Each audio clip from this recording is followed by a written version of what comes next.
Hey guys, welcome to Psychiatry, the specialty where you listen to people as long as they don't make sense. My name's Cam, and hopefully I will make sense, because in this section of the chapter, we will be discussing psychology, which is a part of the broader framework of psychiatry.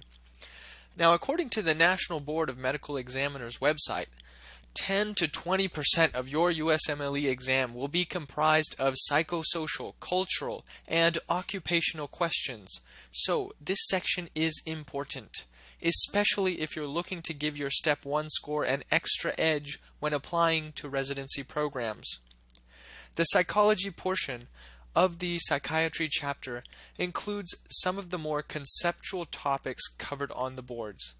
These tend not to be tested directly, but rather as important considerations when treating patients with physical diseases.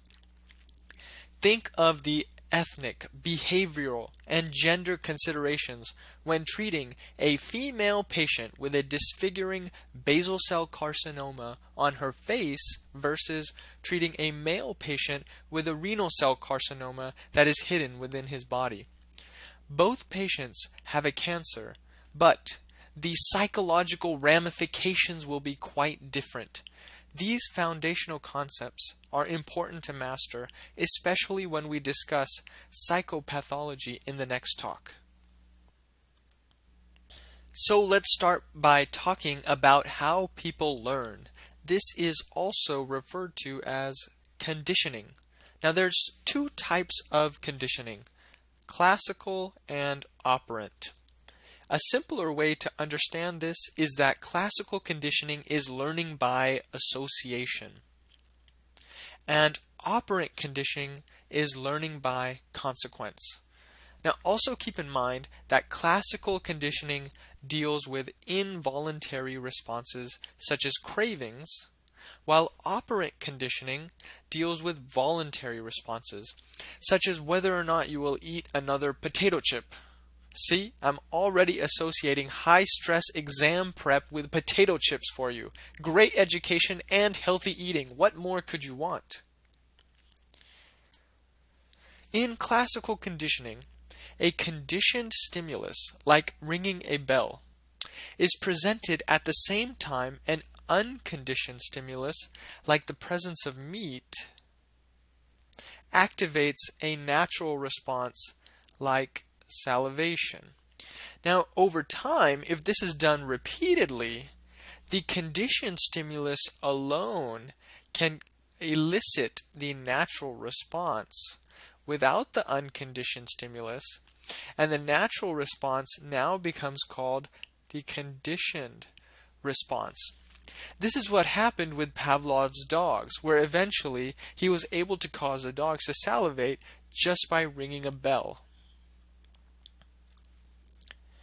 In operant conditioning, the consequence of a decision leads to a change in behavior, depending on whether the decision is followed by a reward like, that tastes good, which reinforces the decision, or a punishment like, wow, that tastes worse than my middle school cafeteria where the flies went to lose weight. Okay. That joke is also an example of a punishment, but you get what I mean. So the punishment inhibits someone from making that decision again. Alright, let's take a closer look at classical conditioning.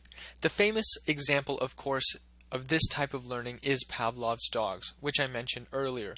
But let's use an example that is more clinically relevant.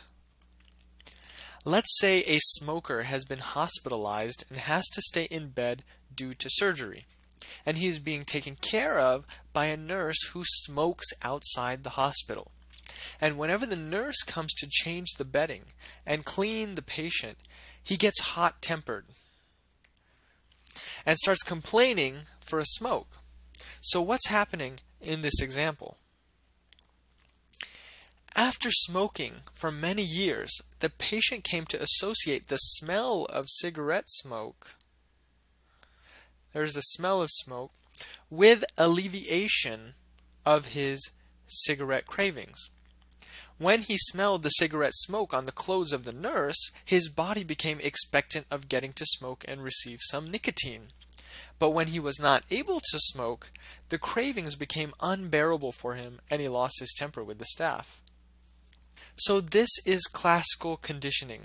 A conditioned stimulus, in this example, the smell of smoke, is the conditioned stimulus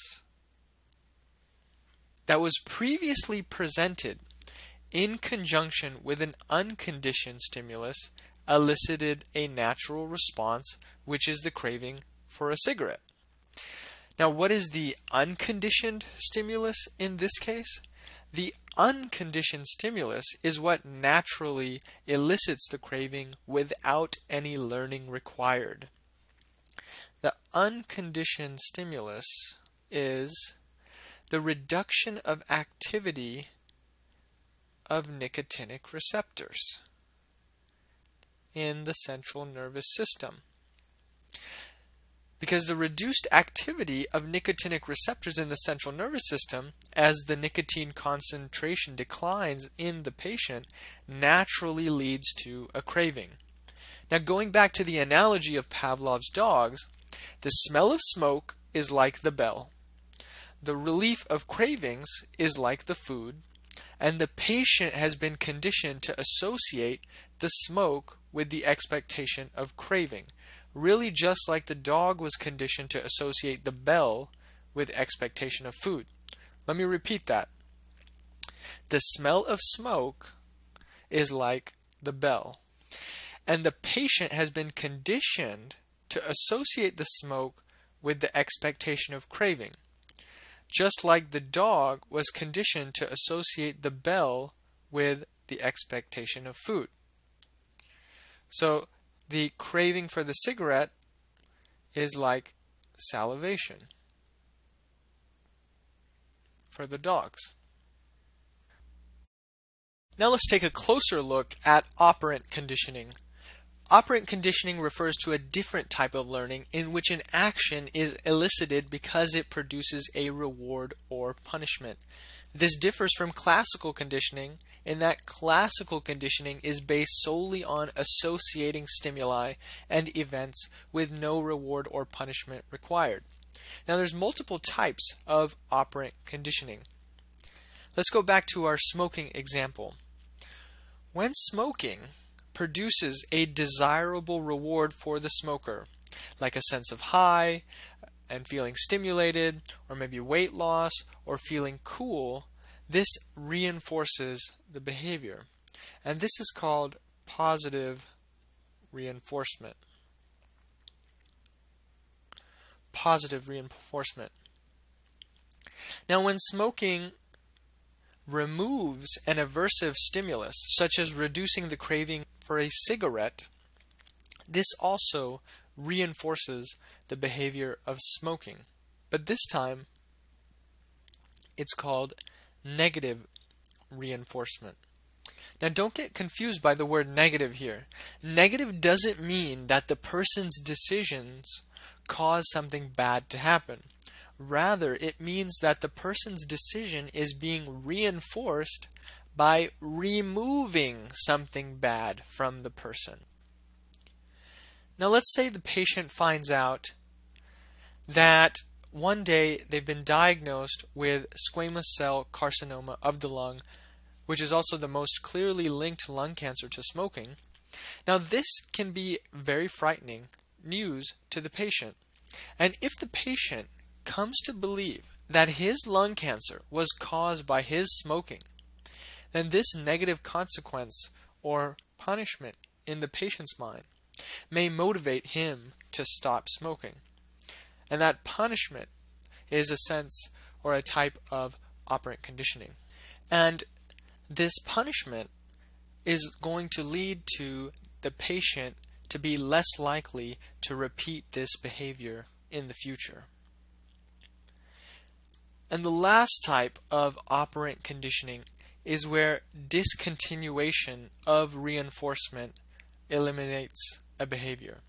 So going back to the example in which the patient would have cigarette cravings after smelling smoke on the clothes of the nurse, if the patient was continually exposed to the smell of cigarette smoke, but he could never satisfy his cravings by smoking, then eventually exposure to the smell of smoke would not elicit a very strong craving for cigarettes, and the patient would eventually have reduced cravings or reduced intensity of the cravings the next time he smelled cigarette smoke.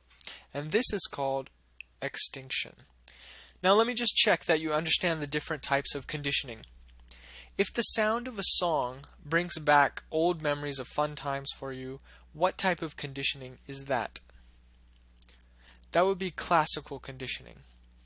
Okay, what about every time a person has an urge to urinate and feels a sense of relief afterwards? What type of reinforcement is this? This is negative reinforcement, because remember, we're removing an aversive stimulus, which is the urge to urinate, in order to reinforce a behavior. Let's try a flash quiz. In classical conditioning, the learned stimulus is also called the blank stimulus. The answer is conditioned stimulus. Because remember, the conditioned stimulus has to be learned in order to stimulate a response. This is unlike the unconditioned stimulus, which naturally stimulates a response. Now let's discuss something that can happen in patient-doctor interactions. This is referred to as transference and countertransference. Transference refers to when a patient projects his feelings about formative or other important persons onto the physician. In this example, the patient is projecting his feelings about his dad onto the physician because the physician reminds him of his dad. He's so tall, like his dad.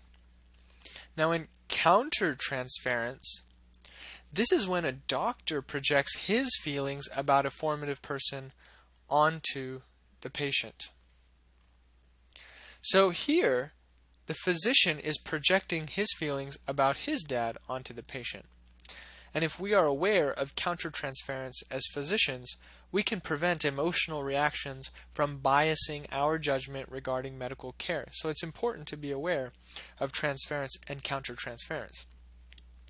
Now, something that helps me from mixing up the two terms, because they sound so similar, is that transference and countertransference are patient-centered. Meaning, that is to say, the base term, transference, refers to the patient projecting feelings onto the doctor, and the reactive term, countertransference, refers to the doctor projecting feelings onto the patient. So it's patient-centered, just like a doctor should be. And this should help you keep the two straight. So if a physician treats an elderly male patient nicely because he reminds her of her grandfather, what would this be an example of? This would be countertransference.